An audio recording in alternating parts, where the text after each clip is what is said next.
Russia has evolved in a substantial way. Russia at one point was controlled by the Bolsheviks until pretty much the end of the communist empire, the fall of the USSR in 1991. And that was a very pivotal shift, I think. Vladimir Putin at that time, as he was coming up later to rise into prominence, maybe around 95, 94, 96, when he got around into office, he pretty much began to shift Russia back to the way Russia has always been. He's a strong Orthodox Christian. He's brought them back to their Tsar legacy. But to some parts of the world, they think Russia is still this communist place. He knows all the mistakes that communism has made because it couldn't get any worse than what it actually did get to. And he learned from that. Решение о национализации этой библиотеки было принято советским правительством, первым советским правительством, и членами его являлись примерно на 80-85% евреи. Но они же, руководствуясь ложными идеологическими соображениями, шли тогда на аресты и репрессии и иудеев, и православных, и представителей других конфессий, мусульман. Они всех гребли под одну гребенку. И вот эти идеологические шоры и ложные идеологические установки, они, слава Богу... Why Hitler hated Jews? You're not going to believe it. He wrote in his book, the Jews are the biggest threat. Why? Because they are communists. They are anti-God. They are the enemies of God. Well, the Jews that he knew, most of them, that's what they were. And he started to describe how they made the revolution in Russia. And he started to give proofs that the Jews are a big danger to Germany. Bolsheviks. They are the biggest threat to Germany. If we don't kill them now, they'll kill us all. They'll do to us what they did in Russia. That's what he wrote in his book. I never knew it until a few days ago. היטלר טוען בספר שלו שהיהודים הם קומוניסטים. הם עשו את המהפכה ברוסיה. הם הרגו שם 30 מיליון רוסים, את כל האינטליגנציה, בצורה אכזרית ונוראה. ואת זה הם רוצים לעשות לכל העולם. הארץ הבאה בתור זה גרמניה. הם הקימו את המפלגה הקומוניסטית והסוציאליסטית הגרמנית, וזה נכון. אם אנחנו לא נתגבר עליהם עכשיו, הם יחסלו אותנו וישחטו גם כאן 20 מיליון איש את כל האינטליגנציה. וככה הם הלכו מארץ לארץ. כשבסופו של דבר האינטליגנטים היחידים, החכמים היחידים, יהיו רק היהודים. והוא חוזר על זה הרבה פעמים, שלא תהיה טעות. והוא צודק. Because all the people that had the money, that lent the money out, were Jews. He didn't like it. So he said no more interest. Why? Because of the high interest that the Jews charged people was so high, it ruined, it destroyed the economy in Germany. They destroyed, just like they destroyed Russia a few years before that through their communism over there. Jews destroyed Russia, not Goyim. Jews destroyed. Communism is by Jews. Well, don't let anybody confuse you. You look at history, Karl Marx, all the other Reshaim, they're all Jews. Wicked, but nonetheless Jews. They destroyed Russia, and he wrote in chapter 2 of Mein Kampf, they destroyed Russia, now they're destroying Germany, that's why I have to destroy them. הוא צודק. את המהפכה ברוסיה עשו היהודים. את הצבא הרוסי בנה טרוצקי. הוא הקים את היבססט כהבריה, המחלקה היהודית של המפלגה הקומוניסטית. בתמונה של פוליט ביורו הראשון, זה כמו הממשלה ברוסיה. מתוך 13 חברים, 6 יהודים. מי הקים את הקג"ב? לפני כן קראו לו ה-NKVD. יהודים. אם כן, הדברים טובים מפורש. הוא לא שנא את היהודים בגלל שיש להם פאות. הוא לא שנא אותם בגלל שהם שומרים מצוות. בגלל שהם קומוניסטים. והוא כותב כאן בצורה ברורה. היהודים הרסו את הדת ואת האמונה. הם הפיצו בגרמניה את הכפירה באלוקים. את זה הוא כותב כאן. אתם מבינים עכשיו למה לא לומדים את זה בית ספר? כי מי כותב את תוכניות הלימודים? אותם שמאלנים. הרסו את כל הערכים. הרעילו את כל הספרות והתיאטרון. מתוך 9 עיתונים גדולים בגרמניה, 7 היו של יהודים. הוא צודק. Who knows the first 2 laws that Hitler implemented? Hitler, Yimach Shemo v'Zichro, first 2 laws that Hitler implemented that not only put him in a different status than everybody else for the rest of history, but also made what's called until this day the biggest financial miracle in history. Who knows the first 2 laws? Before the Nuremberg laws. Before that, we're talking about years before it. Hitler first comes into power. What's the first 2 laws? Okay, I'll save you the time. Rule number 1. No more pornography. No more homosexuality. None of that garbage. Not allowed. Berlin, in the 30s, in the 20s, was the Sodom and Gomorrah of the day. They were the Las Vegas of the day. They were the Sodom and Gomorrah of the day. Homosexuality, pornography, all the bestiality, all the garbage of the world, that was the capital of the world. He outlawed it. You're no longer allowed, closed all the bars, all the gay clubs, all the production, which were all run by Jewish people. Unfortunately. Second rule. What's the second rule? Second rule was, you're not allowed to charge interest. No more interest. Now you would think, why? What does he care about interest? Well, because all the people that had the money, that lent the money out, were Jews. He didn't like it. So he said no more interest. Why? Because of the high interest that the Jews charged people was so high, it ruined, it destroyed the economy in Germany. They destroyed, just like they destroyed Russia a few years before that through their communism over there. Jews destroyed Russia, not Goyim. Jews destroyed. Communism is by Jews. Well, don't let anybody confuse you. You look at history, Karl Marx, all the other Reshaim, they're all Jews. Wicked, but nonetheless Jews. They destroyed Russia, and he wrote in chapter 2 of Mein Kampf, they destroyed Russia, now they're destroying Germany, that's why I have to destroy them. Now, this doesn't make he's right, the point is that's actually real true history. Now, he saw that the Jews are controlling the financial system and they're charging such high... Communism has been a big deal in this region of Russia and Ukraine for over 100 years now. However, to understand where communism came from, you need to understand the history of the pogroms in the Pale of Settlements region, which began in 1772. The pogroms were violent attacks by white Russians against the Jewish Russians living in the Pale of Settlement region for over a century. And when you look at the committees who started the communist revolutions in Russia in 1905 and 1917, you see the leaders are Ashkenazi Jews, the victims of the pogroms. Red Army units and the secret police agencies set up by Lenin, known as the Cheka, had no compunction about using the most ruthless methods to deal with monarchists and other anti-communists. In telegrams to his militants, Lenin ordered that all those who opposed the communist regime should be shot. The Bolsheviks arrested tens of thousands of people for the crime of opposing the regime.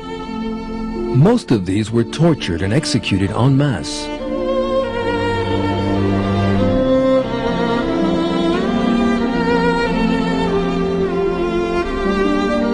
The famous Russian writer Maxim Gorky described examples of Bolshevik savagery. In Tambov province, communists were nailed with railway spikes by their left hand and left foot to trees a meter above the soil, and they watched the torments of these deliberately, oddly crucified people. They would open a prisoner's belly, take out the small intestine, and nailing it to a tree or telegraph pole, they drove the man around the tree with blows, watching the intestine unwinding through the wound. Stripping a captured officer naked, they tore strips of skin from his shoulders in the form of shoulder straps. A terrible fear fell over Russia, but the communist savagery had only just begun.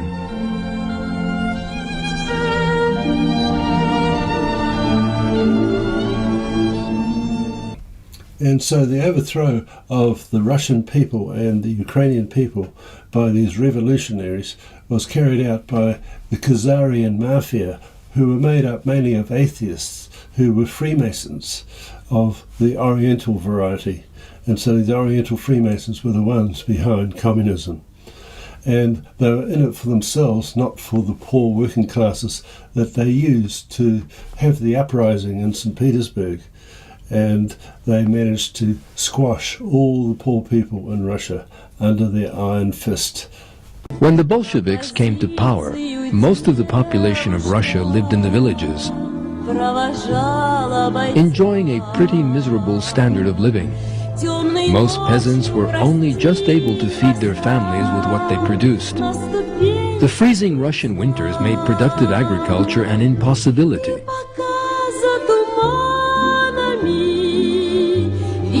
A decision taken by Lenin in 1918 inflicted an even worse disaster on millions of peasants who were already living in poverty. Private property was forbidden, and the peasants' goods were to be confiscated by the state.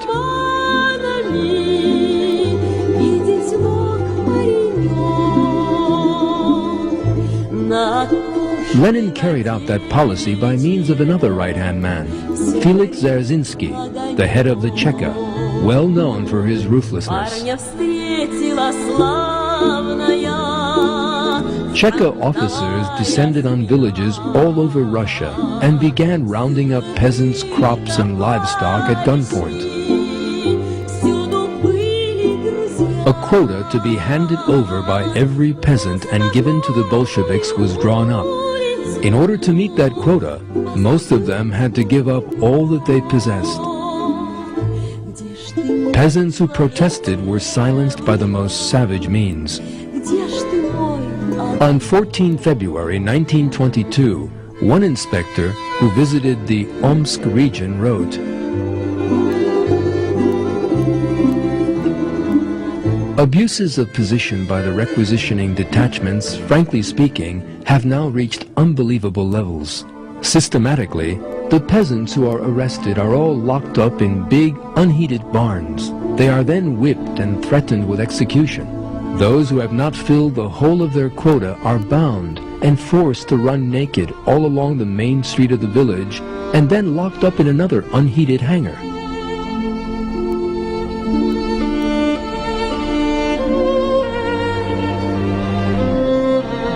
Lenin was enraged when he realized that the quota set for the villages would not be met. In 1920, he inflicted a fearful punishment on some regions that had resisted the requisitions. Not only would these peasants' crops be seized, but also all the seeds they possessed.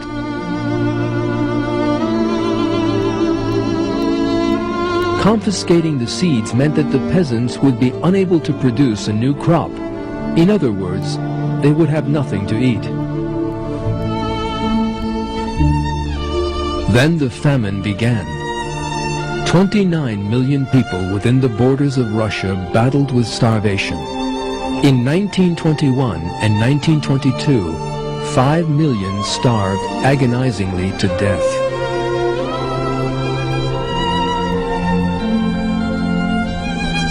Lenin watched what was happening with enormous pleasure.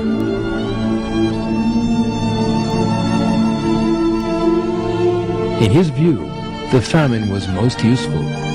He calculated that it would help to destroy people's belief in God and religion and make them bow their heads to communism.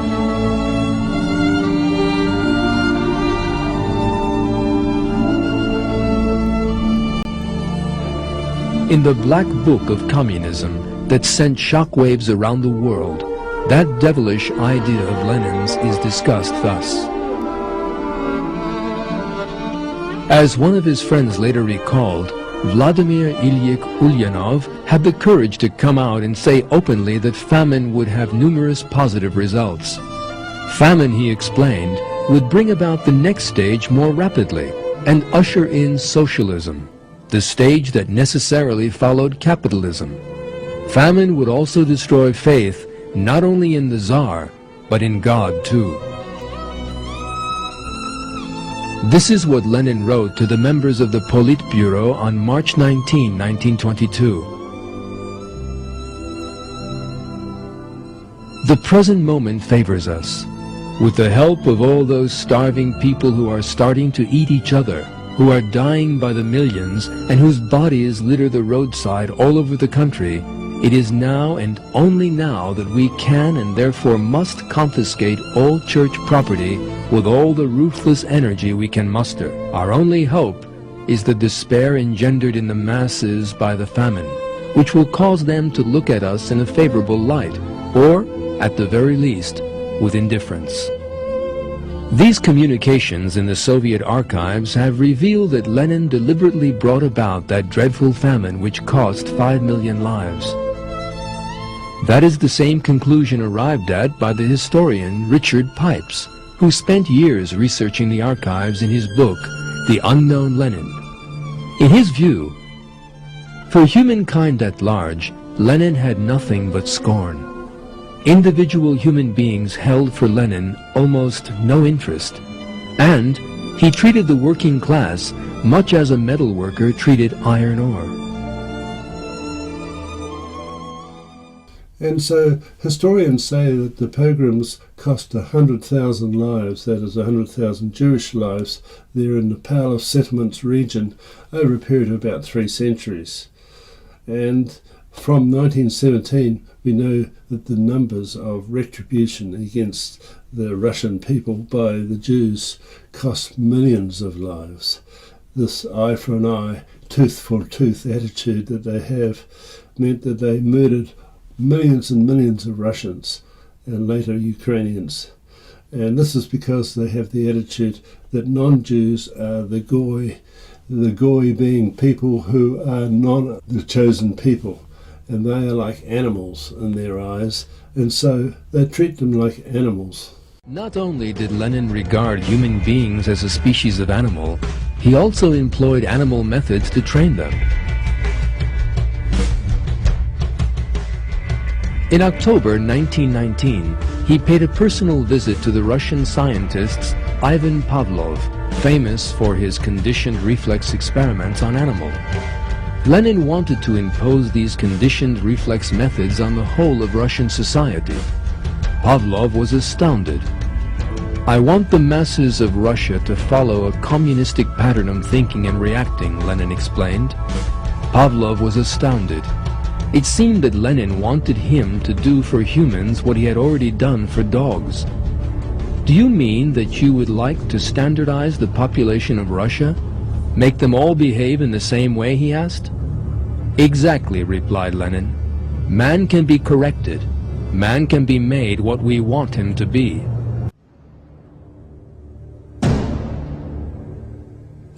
From 1922 on, an increasingly serious sickness slowly began to paralyze him.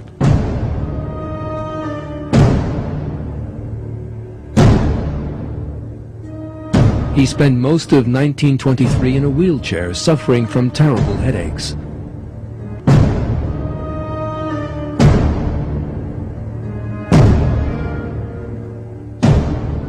In March 1923, he had a stroke and was thenceforth unable to speak normally.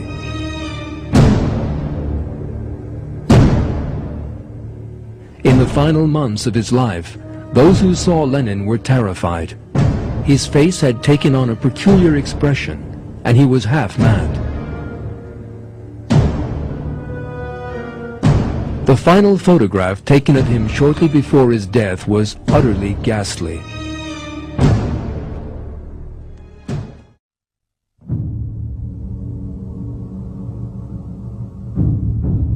Lenin died on January 21, 1924. The Bolsheviks organized a huge funeral ceremony for Lenin.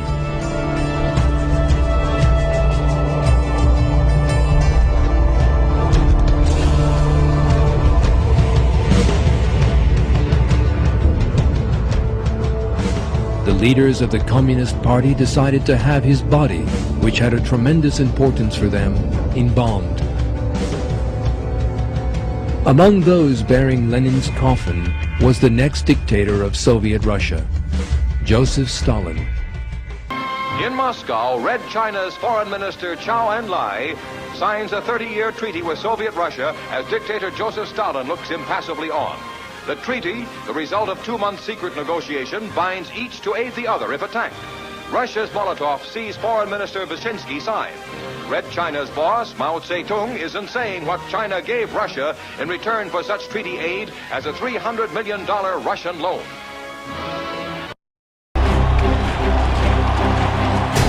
The great Chinese chairman Mao Zedong once declared the death of 300 million of his own people would be a price worth paying. He was basically saying, I can lose half of my people to get what I want. I'm ready to take that risk. That's a brutal, callous way of thinking. Ultimately, his heartless political regime oversees the slaughter of millions. Violence works, and it works through power. He was convinced that politics had to be violent. This is the story of a sadistic autocrat addicted to brutality. From his communist roots, through his reign of cruelty and revenge. Mao was in the league of Hitler and Stalin.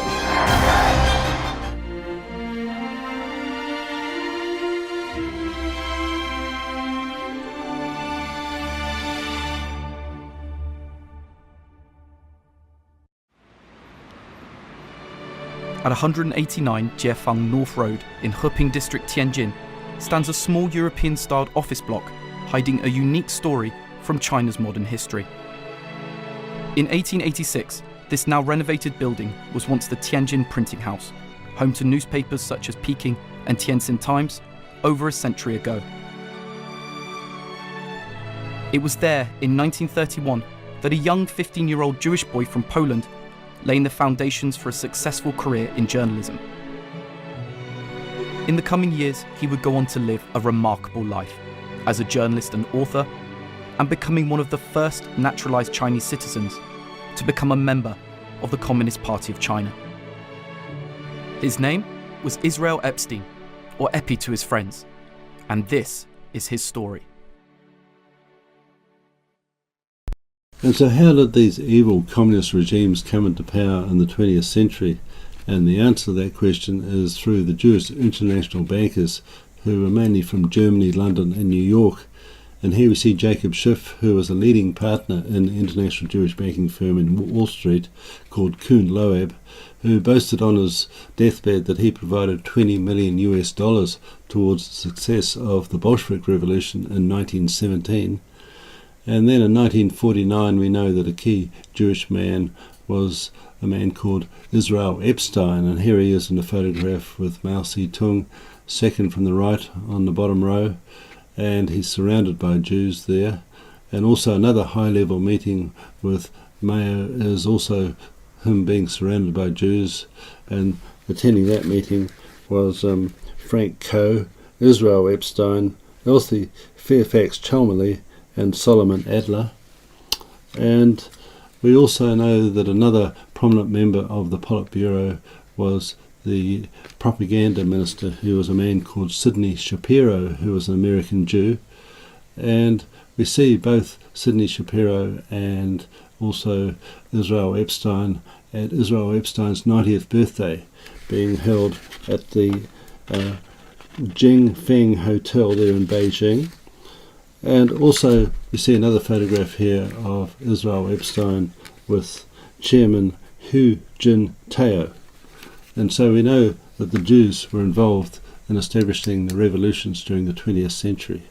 And also we see also that David Rockefeller is an enthusiastic supporter of China.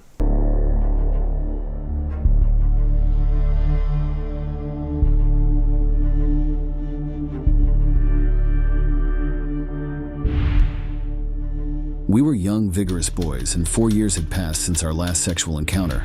That's why we caught any German woman who crossed our path. Sometimes 10 Soviets would rape the same girl.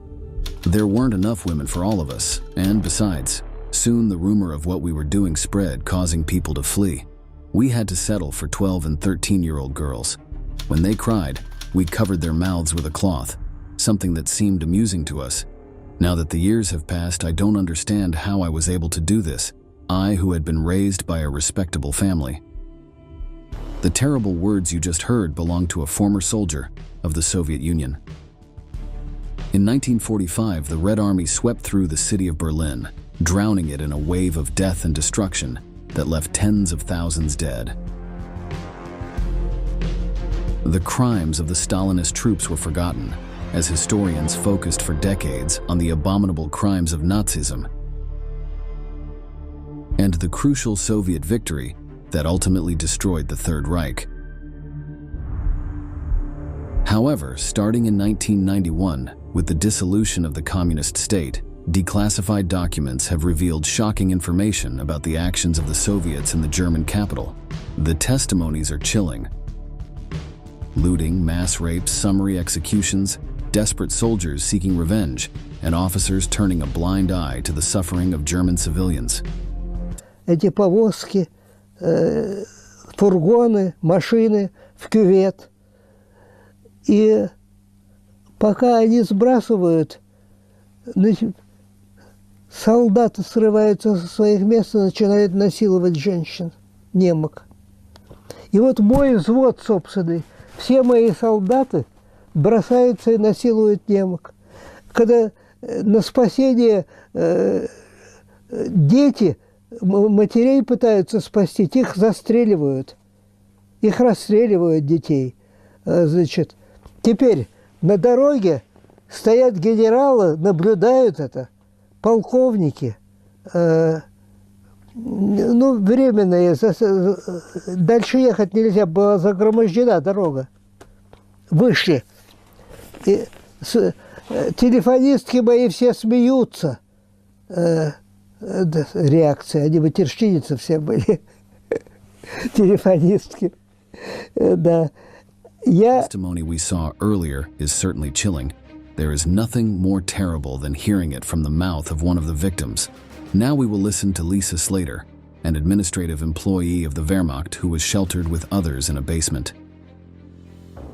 One day, they were intercepted by the Soviets, who made them experience hell. From then on, we lived in the basement, in a garden basement. Yes. The basement of whose house? My aunt, across from her was Kreuzberg. A beautiful kind of, it was a park. And the caretaker had a huge home there with garden places. And so we moved in there. And that's when I saw my first Russian soldier, we all. The little Mongolian, even we had May with their fur caps down, okay? And then they came downstairs to the basement, putting this cardboard on the table, telling the people in Berlin, Väterchen Stalin gave his troops the right to rape, to steal, to kill, to do whatever they want to do. And believe me, they did. They came every night into our basement, to all the basements. They just took their boots, and we were all bedded down. All the men in the front, the woman in the back. By then I was in my 9 months pregnancy, also close to having my child. And they kicked with the boot, Frau komm. That's the only German word maybe they knew, Frau komm. And then the person had to get up, the woman, and they didn't take her outside the basement. They put her against the wall, and they stood in line with their machine gun pointing at us and raped the woman. And they were not 18 years or 19 or nobody looked good. I mean, you didn't want to look good. There was a lady, she was in her 60s, and I thought that was old at that time. She had a husband in the basement with her, and I don't know why. That poor woman was almost taken every night. And one night her husband was just so frustrated, he got up and thrust forward and kept saying, no, no, please, no. And what they did, they turned around, shot him, raped her, and after they finished raping her, shot her. And we were not allowed to take these bodies out of the basement for the whole night. We had to leave the bodies in the basement. And then the next day, some official came down, and then we were taken out. And then our old man told us when they took the bodies out, there were a heap of bodies and that thing. That went on in Berlin with the loudspeaker playing Tchaikovsky music on every corner, beautiful music, and in between they tell us, people in Berlin, we make a second Moscow out of you, and the war is over, you will be glorious Russia, and this. And we had women and young children, our young teenagers, jumping literally off bridges, off everything, just to kill themselves because they didn't want to be raped. And this is what I don't think ever in my life will forget. My mother, it isn't just that it happened to us or to me. I was so far advanced with my pregnancy. The humiliation that I was even pushed against the wall, even though he was drunk anyway. They couldn't do anything with me. And I had the gall, I spat at him. But I'm so little and they were so tall, he didn't even know it. But my sister had already her 6-month-old child, so she took the safety needle from that dirty diaper what she had on and started poking her daughter in her little behind, so she would scream and scream and scream. And that maybe saved me, that they finally decided to leave and scan out of there.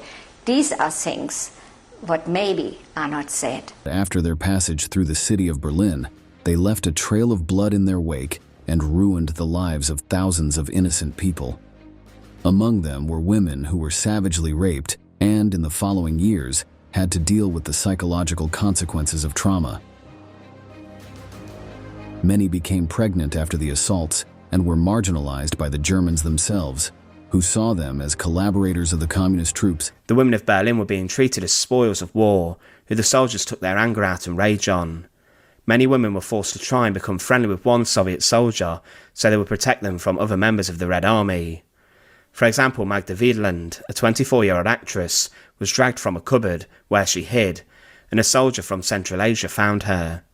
She offered to be his girlfriend if he would protect her from other Russians, but instead he boasted to his friends, then they assaulted her en masse. Many women had to disappear during what they deemed was the hunting hours, where the Soviets would look for any women. They saw the safer hours as the early morning, when they were hungover and sleeping, and many mothers gave themselves up to save their daughters. Many women who live in Berlin today can still recall the horror and the screams of those nights, and as many of the windows had been blown out through the artillery, everything could be heard. The city's hospitals had to deal with many victims of the Red Army, and one doctor believed that around 100,000 women had been assaulted in Berlin, but 10,000 women had died from their ordeals, or the fact they took their lives after the horror they were subjected to.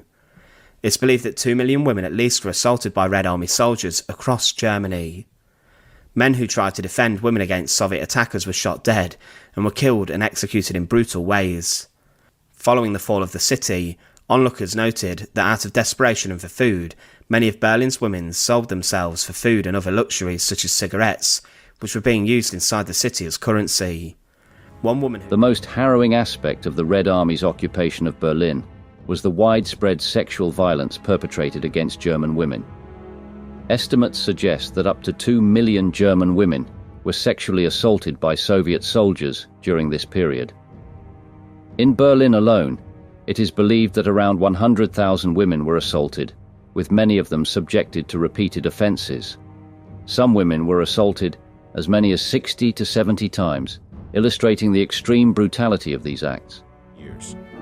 That's how the history of the ethnic German cleansing has been dealt with. The survivors' stories will pay homage to the 15 million people who felt it, lived it, and the many who died from it. The forgotten genocide will now be remembered.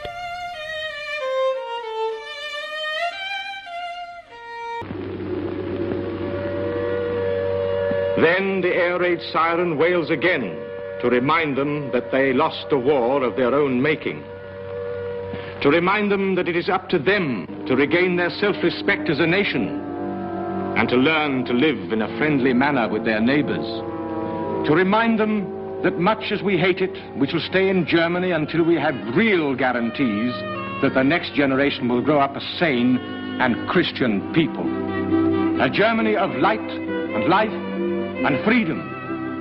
A Germany that respects truth and tolerance and justice.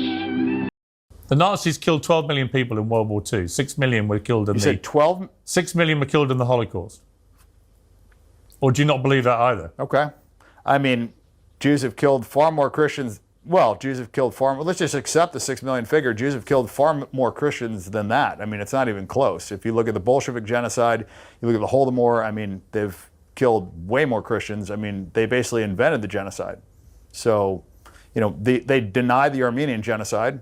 Israel denies that. They've lobbied the U.S. to deny that. I'm Armenian. They killed half of my people. So, you know, and I'm not offended by that. You know, if somebody questions that, it's not some crazy thing. I mean, Israel denies the Armenian Holocaust.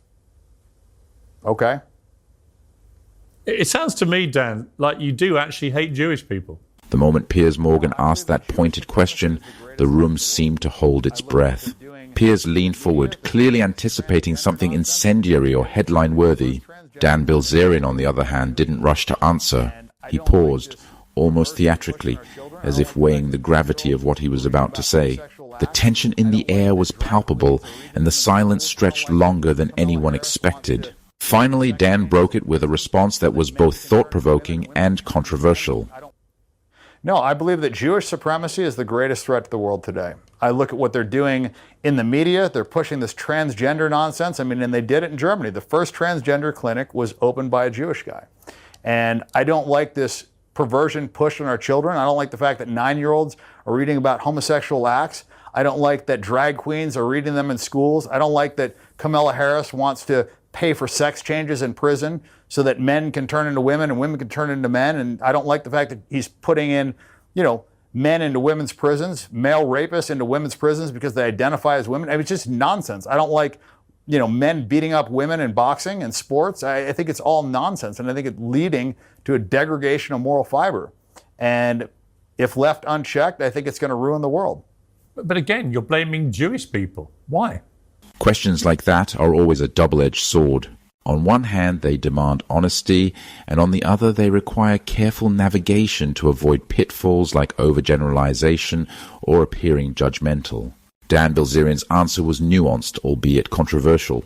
He addressed a sentiment that many share but are often hesitant to express, a disdain for what he perceives as the unchecked dominance of certain groups.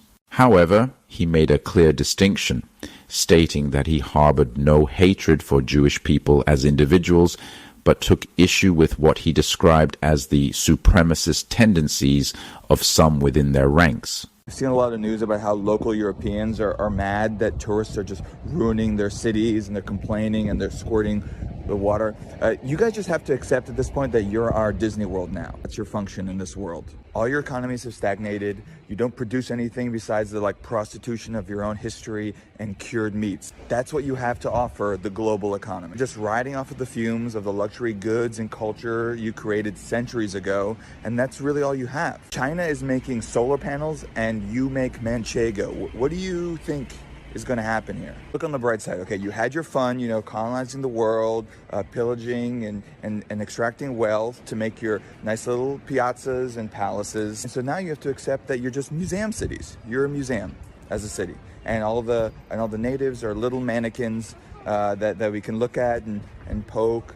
And they say, oh, would you like mustard with that? You know, that's it. You're animatrons. And so when the tourists come to your country, you should say, thank you, merci, thank you so much for coming and visiting our poor little playground, because that's what you are. You're our playground. And if you also want to have your nice little pensions and your health care while taking off 9 months a year and retiring at 42, then you should just accept that you're a living, breathing, it's a small world ride.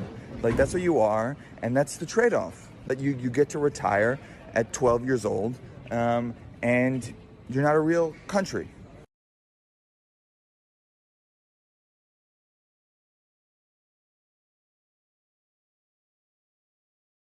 This is the Jews, this is the Nazis. It's all prophecy here. You only have one blessing. Yitzchak said, I made him your master. Whatever I will give you will be his.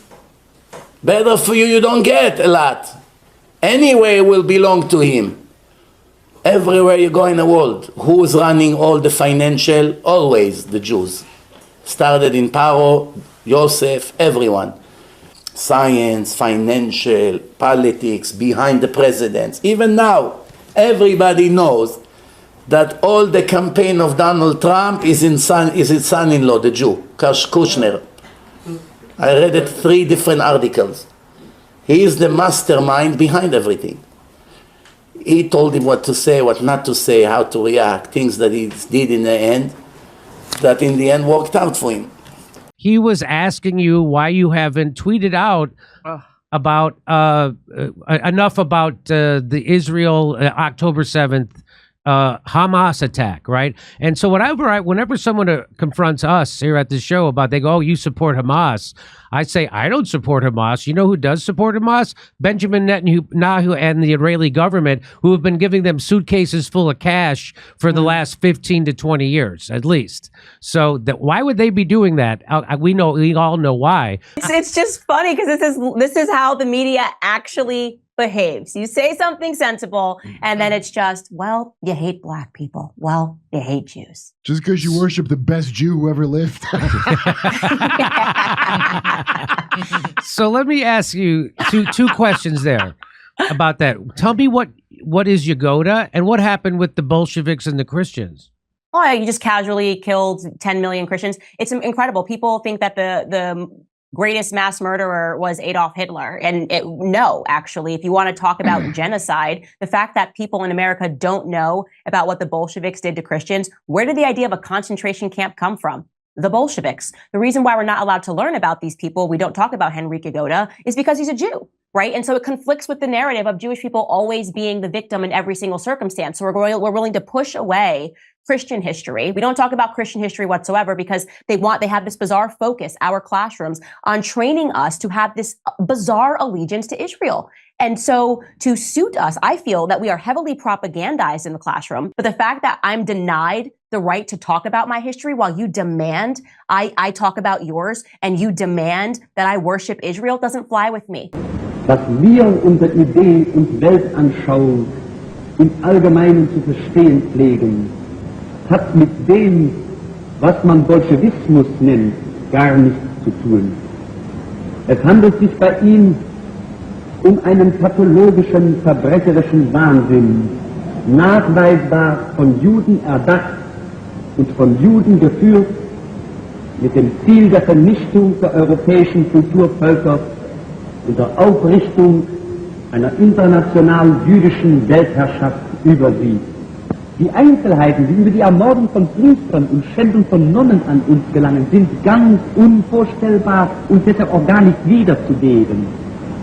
Denn diese Geltungsstaatsmänner fliegen still, als in Russland Hunderttausende an der Verletzten oder verbrannt worden waren. Sie fliegen still, als in Spanien Zehntausende von Priestern und Nonnen mit vielster Weise abgeschlachtet oder bei lebendem Leib dem Feuer übergeben wurden. Sie konnten und können diese Tatsachen nicht bestreiten. Aber sie fliegen und schweigen. Han i sanne gått i forbund med djevelen. Han gått i forbund med bolsjevismen. Med bolsjevismen, hvis mål å utrydde og ødelegge all europeisk kultur. Ødelegge alt det som vi setter pris på i livet. Alt det som for oss er hellig. Hjem, familie, ektefeller, barn, moral, kristendom.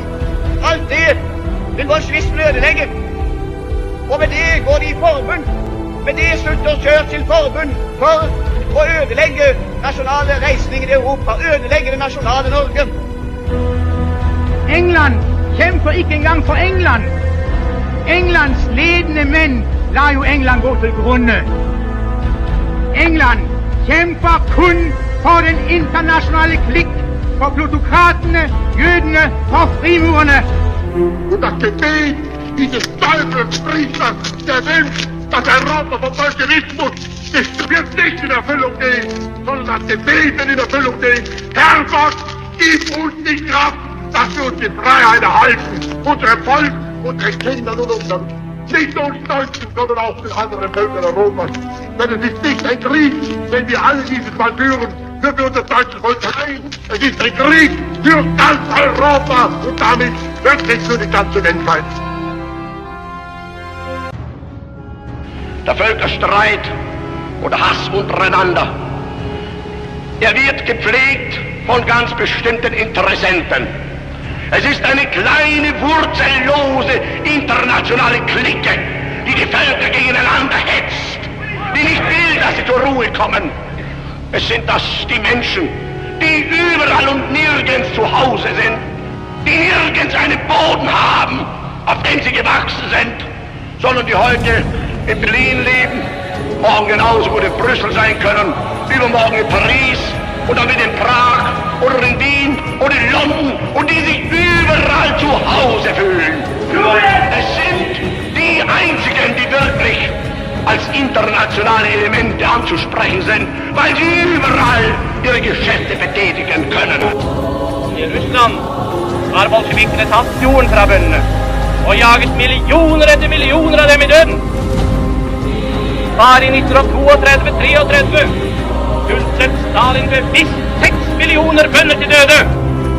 De saboterende prester lukker øynene på bolsjevismens grufulle kjensgjerning, mens de er opptatt med et påstått nasjonalsosialistisk egenskap. Nasjonalsosialismen, som dog har reddet, liksom den opprettholder og understøtter de kristne kirker i Tyskland. Og nå er i ferd med å gjenreise kirkene i Russland, hvor bolsjevikken har rasert både kirkens hus og likvidert dem tjenere. Dere får alle lese opp falske hyrdebrev. Pressen i dag, hvis de er virkelig kristne og kjenner sin tid og sin hellige plikt, de i kirkene, om at Gud vil redde Norges folk fra bolsjevismens raseri. De burde mane folket til samhold og vakthold mot den gudløse bolsjevismen som åpner sitt fresende gap mot Europa og Norden. Since they first appeared in the 18th century, Freemasons have provoked speculation and aroused fantasy in Europe and across the globe. With their enigmatic symbols, secret rituals, and supposed influence in the political and economic world, no other organization has generated as much fascination and hostility. They say that Freemasonry is secretive, but no, it's discreet. With World War II, this hostility came to a head. Convinced that the Freemasons held political and esoteric secrets, the Nazis launched mass robberies of European Masonic lodges in occupied countries.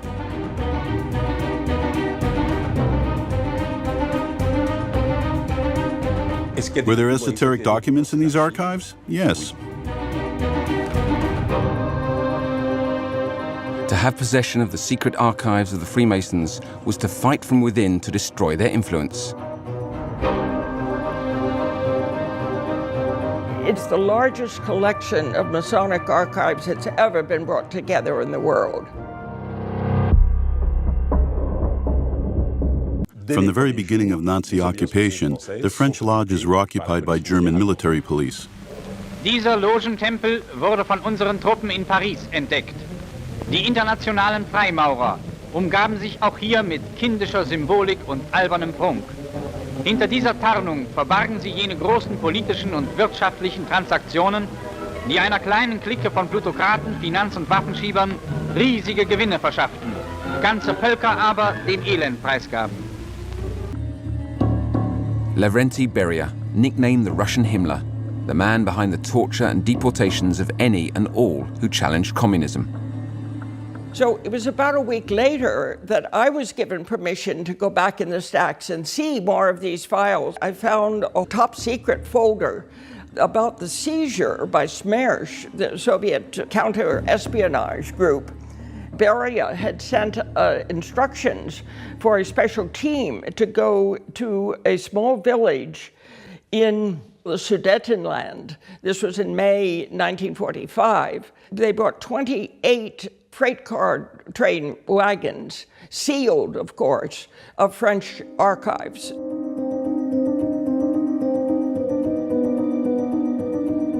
The countries that had fallen victim to the Nazis were shaken to the core by these findings, as they discovered that whole sections of their collective memory had landed in the hands of the Russians. The Freemasons were alerted. As soon as I had confirmation that Masonic archives existed somewhere in Moscow, I organized a special group. They discovered that there were roughly 28,000 files. The boxes were numbered and well organized, as you can imagine would be the case of the Soviet administration of the time.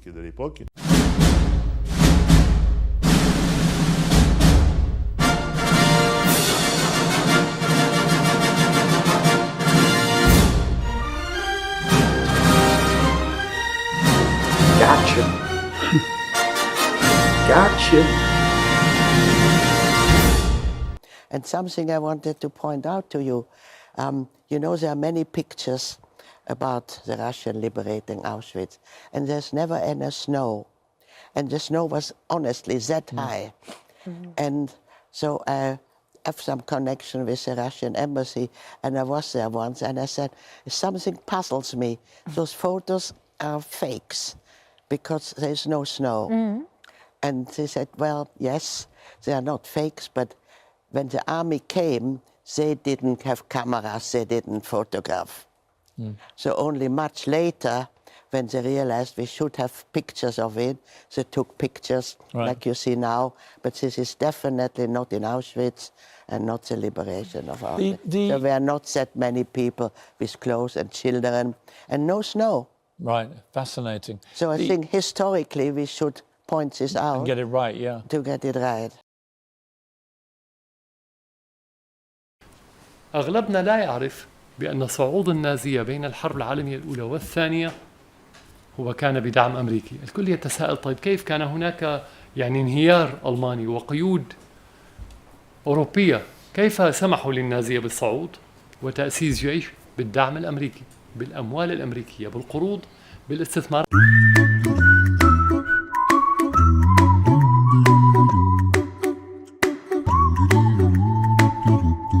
Here's a little song I wrote. You might want to hear it in your pod. You'll owe nothing and be happy. Ain't got no cash, ain't got no car, but 24 booster shots in your arm. Owe nothing. Be happy. You can't even buy shit in the store because of your low social credit score. Owe nothing. Be happy.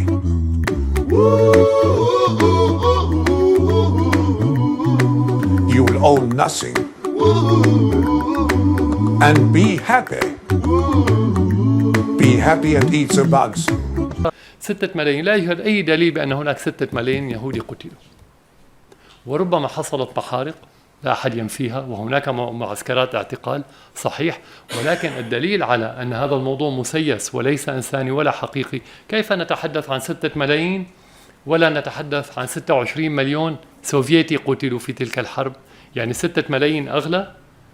الممارسات نفسها كانت على كل الاتجاهات، لم يكن هناك طرق قتل مختصة باليهود ولا طريقة تعذيب مختصة باليهود.